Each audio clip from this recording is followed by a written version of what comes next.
चरत भिक्षवे चारिकं बहुजन हिताय बहुजन सुखाय। ऐ इंसान, ऐ भिक्षु, तुम चलते रहो चलते रहो चलते रहो, चलता ही रहना चाहिए, यही जीवन है, यही यात्रा है और चलते रहना चाहिए। सूरज अकेला चलता है, चंद्रमा रात को अकेला चलता है और पृथ्वी अपनी कील पर अकेली घूमती है।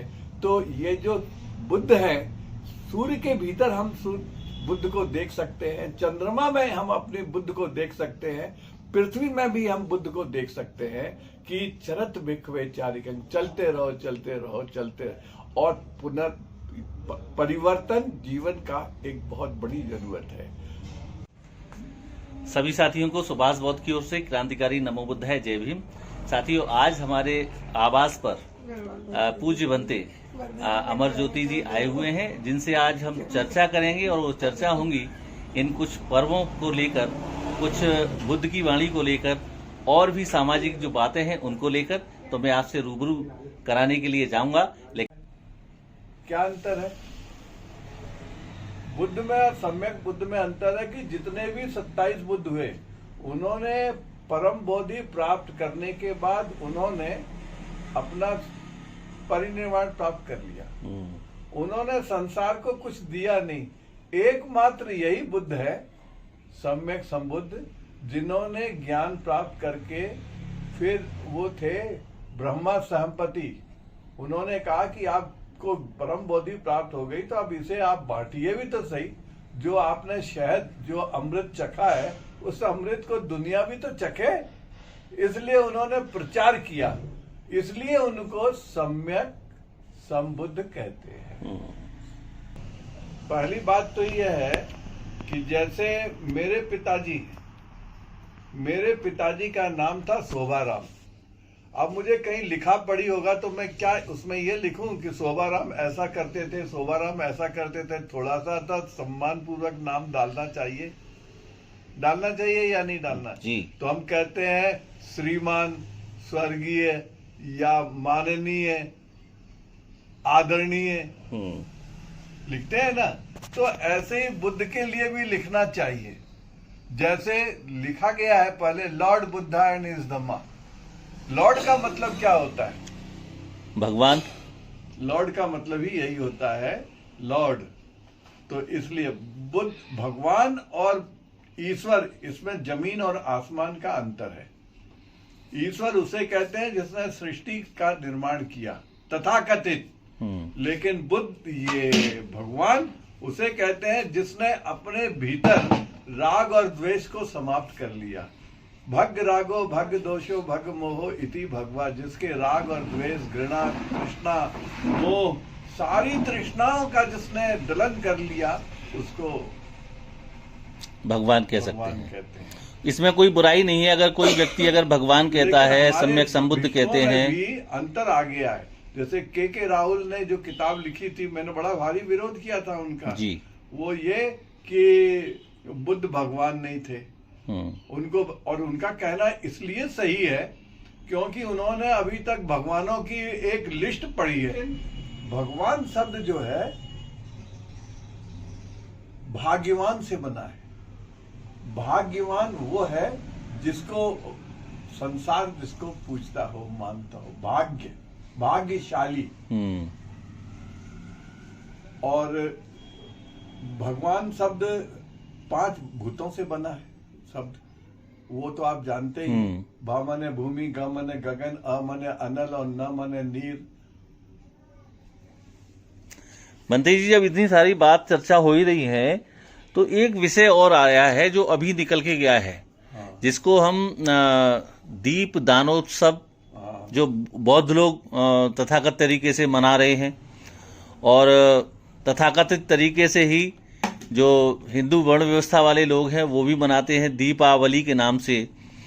तो कहीं भी हमें किसी भी ग्रंथ में, हमने नहीं पढ़े हैं हिंदुओं के ग्रंथ, लेकिन ये सुनने को मिला है कि कहीं भी राम का जो दीपावली का जो पर्व है या त्योहार है, और राम का दीपावली से कोई मेल नहीं खाता है। तो क्या ये बौद्धों का त्योहार है?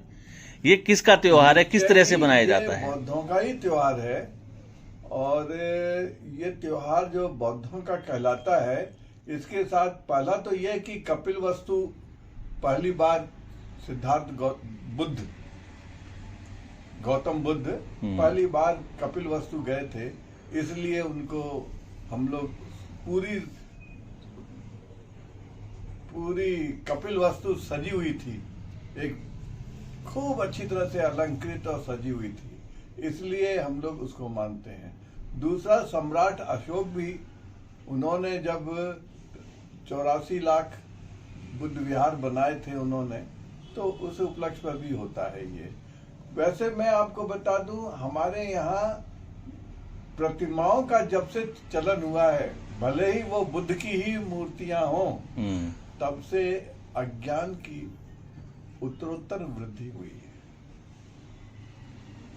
जी, बुद्ध नहीं चाहते थे कि मेरी मूर्ति बने, बाबा साहब भी नहीं चाहते थे मेरी मूर्ति बने, लेकिन हमने मूर्ति बना करके हमने उस धर्म को अवरोध कर दिया। अभी भी हमारे यहाँ हीनयान और महायान है। महायानी मूर्ति की पूजा नहीं करते और हीनयानी मूर्ति की पूजा करते हैं, जिसमें हम लोग भी ये करते हैं। लेकिन बुद्ध नहीं चाहते थे कि मेरी कोई मूर्ति बनाकर मेरी पूजा करे। ये 600 साल बाद, बुद्ध के 600 साल के बाद ये मूर्तियां बनी हैं, और इन मूर्तियों के बनने के कारण हजारों मूर्तियां बुद्ध की बनी।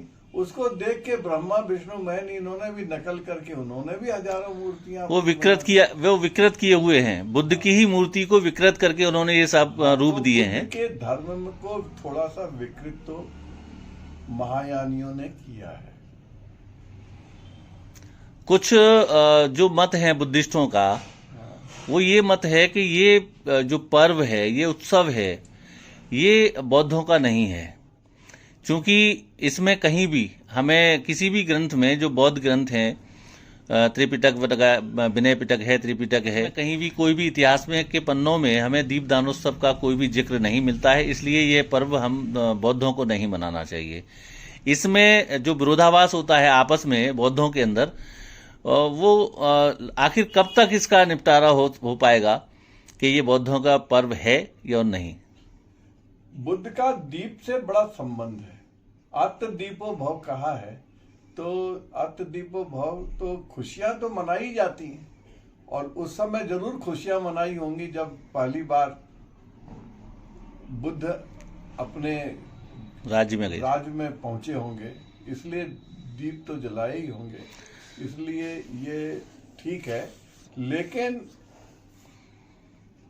राम ने इसी को कहानियां बना बना के बनाया, जैसे जातक कथाएं हैं, जिसमें दशरथ जातक एक किताब लिखी हुई है, और जितने भी हिंदू धर्म ग्रंथ हैं या हिंदू धर्म है, उसमें एक भी ऐसी चीज नहीं है जो उन्होंने उठाई नहीं हो बुद्ध धर्म से। चाहे वो छठ का पर्व हो, चाहे वो आपका दिवाली हो, चाहे और कोई भी त्योहार हो, वो सब इसी से जुड़ा हुआ है। छठ पर्व की स्वास्तिक जो चिन्ह है, हाँ, ये भी अपना ही है। बिल्कुल बिल्कुल।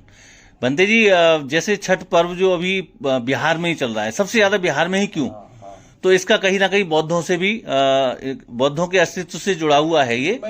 जितने त्योहार है उसमें पंडित पूजा पाठ करते हैं, इसमें पूजा पाठ पंडित के द्वारा नहीं होता जी। दूसरी बात, उसमें ठेकुआ बनता है, ठेकुआ, और ठेकुआ बनाते हैं तो वो एक तरह से ठेकुआ खाने की मिठाई जैसा बनाते हैं वो, लेकिन उसमें जो चक्र बना हुआ है, अष्टांगिक मार्ग जो बना हुआ है ना, जी जी। वो 8 वो तिली बनाते हैं वो, तो वो सिद्ध करता है कहीं ना कहीं ये त्योहार बुद्ध का ही है। श्रमण संघ है, वो भी यही बात बताता है। जी जी जी। इसके साथ नदी से इसका संबंध है, नदी से संबंध है, नदी से जुड़ा बिल्कुल हुआ बिल्कुल बिल्कुल बिल्कुल बिल्कुल। इसके साथ एक चीज और है, ये लोग उसमें गीत गाते हैं और सूरज को स्थापित करके करते हैं जी। इसमें ब्राह्मणवादी ये त्योहार है ही नहीं।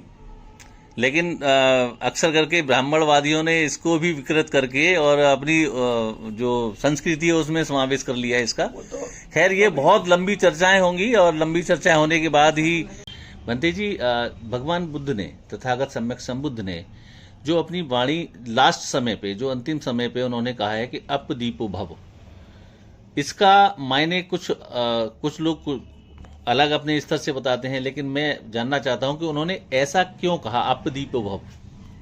पहली बात यह है, तथागत गौतम बुद्ध ने कहा है अत्ता ही अतनो नाथो, अत्ता ही अतनो गति। अत्ता ही अतनो नाथो, ऐ इंसान तू अपना मालिक स्वयं है और तेरी गति भी तेरी स्वयं की है। इसी को लेकर के भगवान बुद्ध ने कहा है आत्म दीपो भव, अपना दीपक स्वयं बन।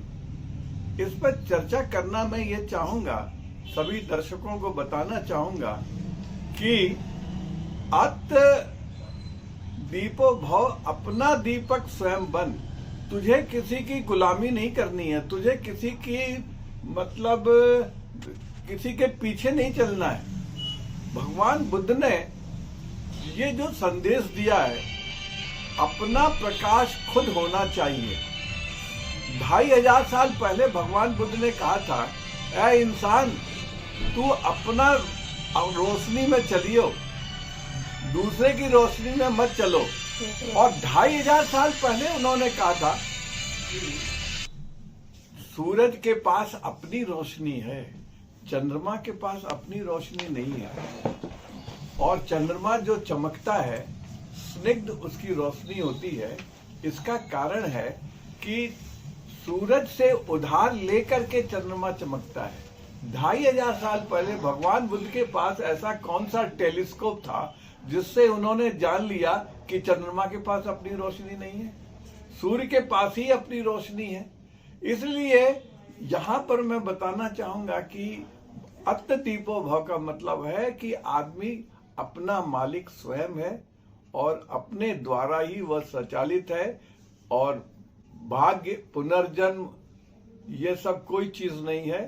और कर्म सिद्धांत को उन्होंने बयान किया है। दूसरा मैंने आपको बताया चरत भिक्षवे चारिकंग बहुजन हिताय बहुजन सुखाय। ऐ इंसान, ऐ भिक्षु, तुम चलते रहो चलते रहो चलते रहो, चलता ही रहना चाहिए। यही जीवन है, यही यात्रा है और चलते रहना चाहिए। सूरज अकेला चलता है, चंद्रमा रात को अकेला चलता है और पृथ्वी अपनी कील पर अकेली घूमती है। तो ये जो बुद्ध है, सूर्य के भीतर हम बुद्ध को देख सकते हैं, चंद्रमा में हम अपने बुद्ध को देख सकते हैं, पृथ्वी में भी हम बुद्ध को देख सकते हैं कि चरत भिक्षवे चारिकंग, चलते रहो चलते रहो चलते रहो। और परिवर्तन जीवन का एक बहुत बड़ी जरूरत है। भगवान बुद्ध ने परिवर्तन को स्थान दिया है।